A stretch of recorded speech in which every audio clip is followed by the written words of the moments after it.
komunike, ktorú sme prispôsobili štýlu, ktorým chceme komunikovať s našimi zákazníkmi.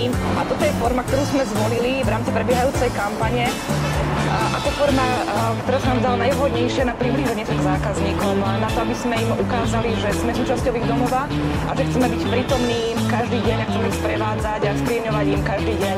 Na povzbudenie energie od zase, nech sa páči. Ďakujeme. Dobré ráno, výborný škoricový koláčik. Dajte si, fakt je chutný k ranej kávičke.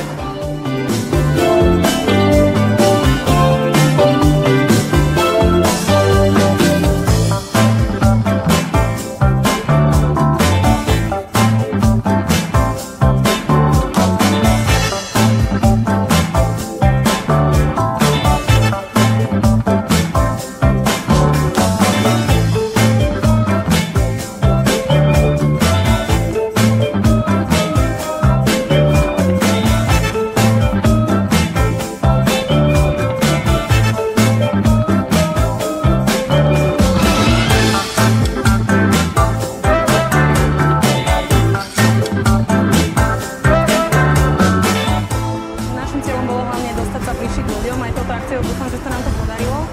Myslím, že ľudia to prijali veľmi pozitívne, všetci sa na nás usmiali, boli z toho podľa mňa milo prekvapení, tak ja verím, že sme spríjemnili toto pondelkové ráno.